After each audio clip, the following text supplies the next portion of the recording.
If it's he literally calls his boss, the newscaster's like, "Oh, the story's turned out a little differently than I thought." It's like one of my favorites. I'm sure you could say, "Oh, it's a balloon or whatever," but like comes in and out. I mean, it's really, and it comes right as he's calling it. That's the weird thing is I've talked to multiple people that have actually done this. Oh, people, that have gone out with these, air quotes, experts. And you go out to some deserted area and you call these things. There's a second guy, white guy, that also does it. And Reuters did a whole story on him because apparently there was a whole bunch of people around that they saw it. And of course, Jake Barber, who's this former, contractor, helicopter pilot contractor for Special Forces, announced that he was going to go and conjure UFOs and bring one down. They're here. They're just sitting right up there. We met up with Prophet Yahweh, seer of Yahweh, at Doolittle Park off Lake Mead. We picked the day, we picked the time, and we picked the location. Everyone's going to think you're absolutely nuts. Well, I thought I was absolutely nuts. Until he says he saw UFOs. Over the years, 1,500 of them. Can we make it 1,501 today? What do you think? I'll try it. He says the voice in his head told him to go public now, so we took him up on his offer, and we scanned the skies. Nothing but a few clouds. When the prophet started praying for a sighting, I wasn't exactly convinced. I pray, oh Yahweh, that you send a sighting so that they know that I am not mentally ill. I am not a false prophet, like those who seek to kill me say I am. Oh, people are trying to kill him? Oh, brother, look at it. There it is.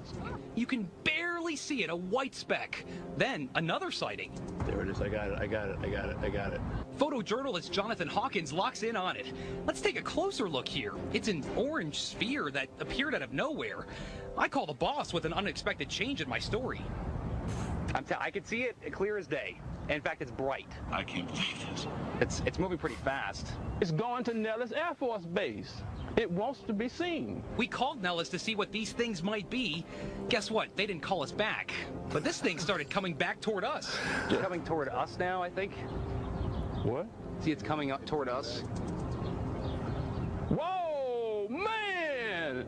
Oh, hallelujah! Then, a few seconds later, it disappeared. It's going back up in space. Prophet Yahweh isn't concerned. He says it'll be back. I would take this more seriously if that guy didn't have your reporter voice. It's amazing. This is part of the charm of it. I think it's. I love it because I don't think it's going to convince any skeptics. But it's like one of the few things in our world where it inspires a set of like wonder and a set of awe. And for those of us that struggle with our faiths, it's inspiring because it is sort of a spiritual. Like, I mean, he calls himself Yahweh, right? So it wasn't about like gray aliens or whatever. Right. It was just something else. And that's what I mean about like why more Valet. His work explains all of this much better than the sort of the extraterrestrial hypothesis did, and he's had that since '68. Well, I think what he does best is not explain it. Yeah, he doesn't. I mean? He's like, there really isn't an explanation, but here's what we know. He calls it a control system, though. Yeah, which is sort of like I asked Diana, I was like, how is that different from God?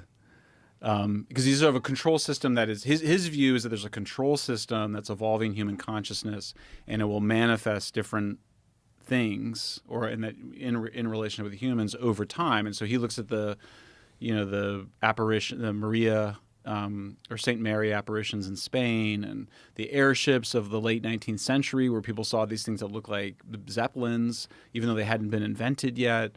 All of these things, he says, his view is they're sort of being produced in some relationship as well with our culture. That's Valet's argument. And that sounds a lot like God in some ways when you say control system.